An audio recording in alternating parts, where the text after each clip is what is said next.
All right, hold on just a sec. Start over. So you lost hearing in one ear during the war. I lost hearing in both ears. In both actually. ears. From flight from, I'm not sure, there was a long flight. We were going to Bangalore. We were going to pick up some aircraft engines to fly back to, I'm not sure whether it was Johor or Shabwa, one of the places. And it was about a 6-hour flight. And I had the earphones on, headsets on.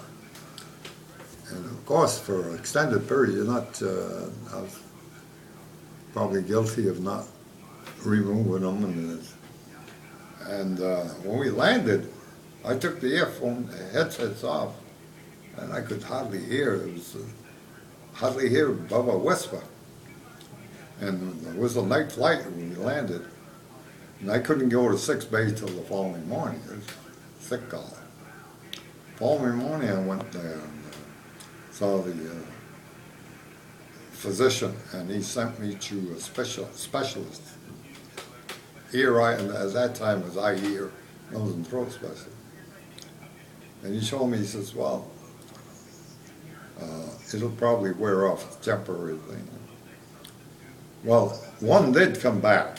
My left ear came back. The other one didn't come back. And they said they attributed it to nerve deafness caused by unknown factors.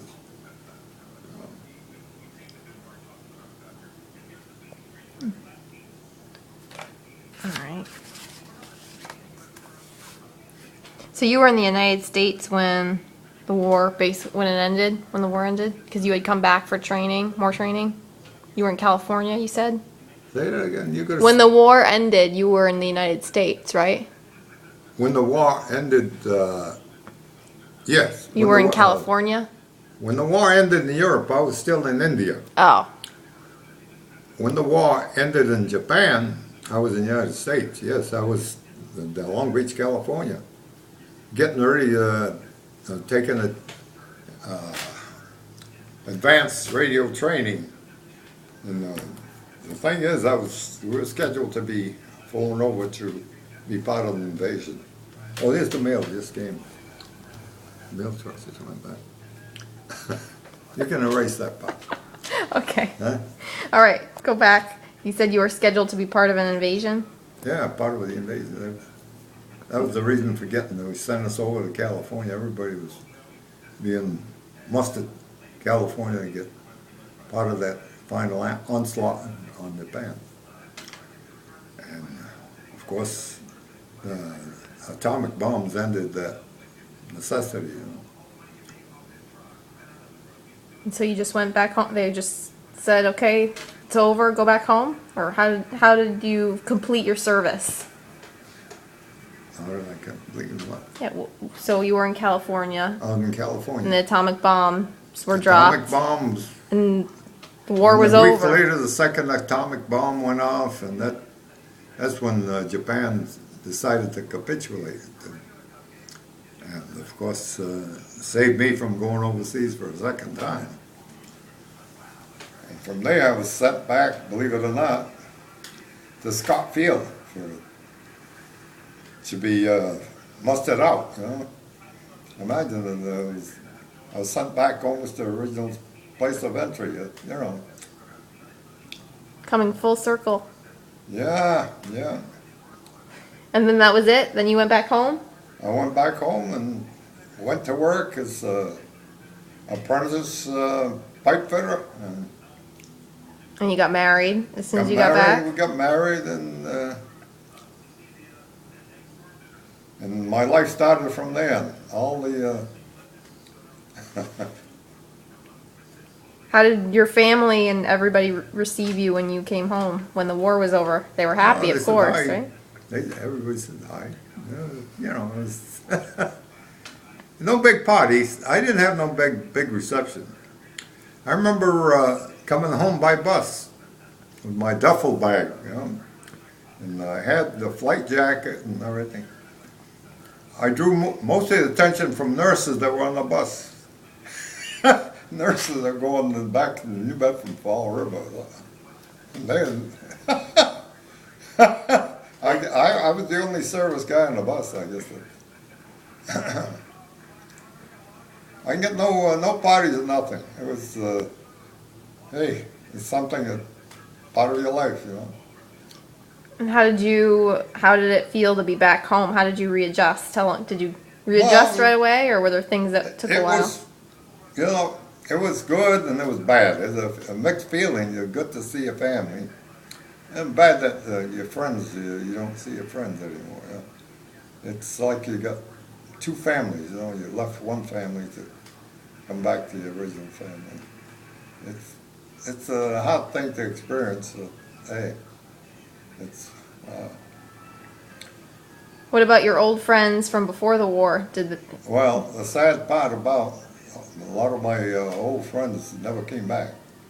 A lot of them, I'll say, probably, 1/4 of them never came back. They lost their lives.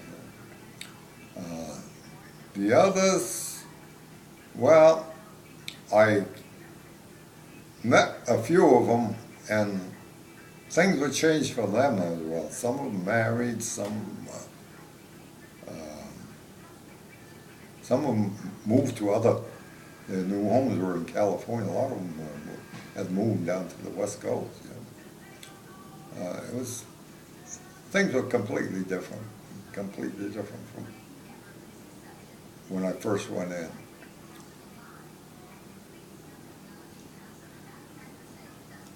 And when did you get involved with the CBI group? We were on vacation, my wife and I, we were on vacation in Florida.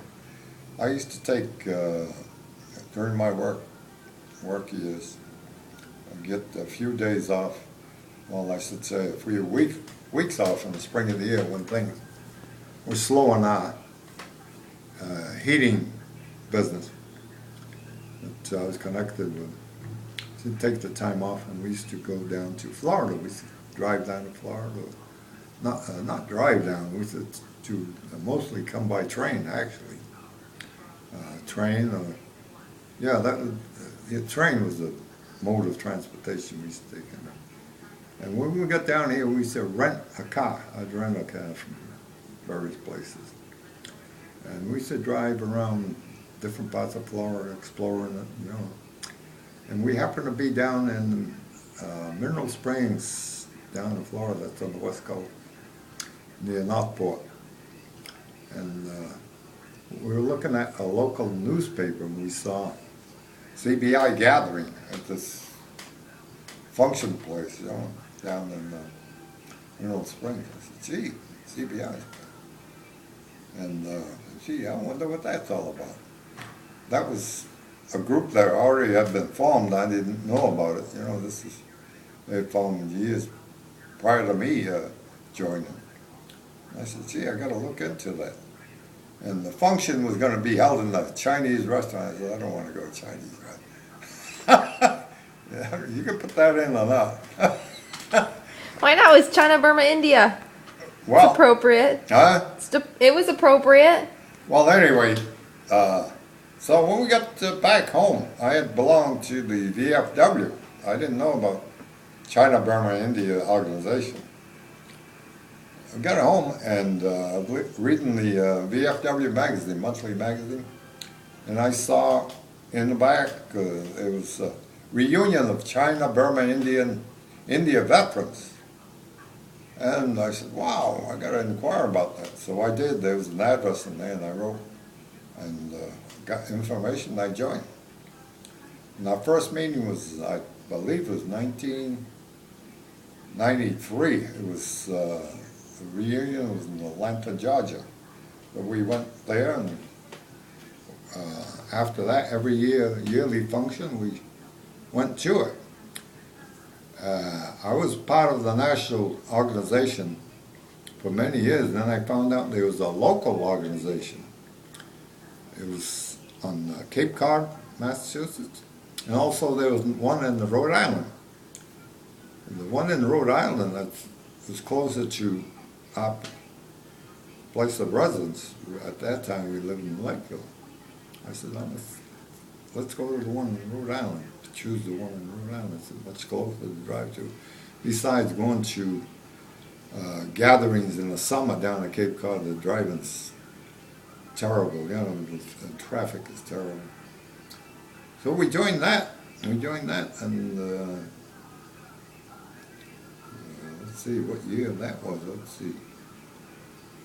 They were well into being as a group for years before I knew about it. So anyway, I got into the organization relatively late, you know, but I became part of the organization. I got to know many people, new friends. Sadly, most of them have passed, and of course, about 5 years ago, it disbanded. You know, there was no longer enough people to hold a gathering. It all expired. You know. Weren't you The national organization ceased to be prior to the local organization. You were the commander of that group for a little while, right? I was the commander at the one that it was called the Mini-Bosch in Rhode Island. I commanded for one term. They wanted me to be a second term commander. I said no. I declined that. Once is enough. It's you got to put your mind to it. You got and the work involved. You know? So go ahead. Besides, I thought there was other members that should get it. I'd be in that position anyway before. You know the years of advancing. Other people should get the opportunity. All right.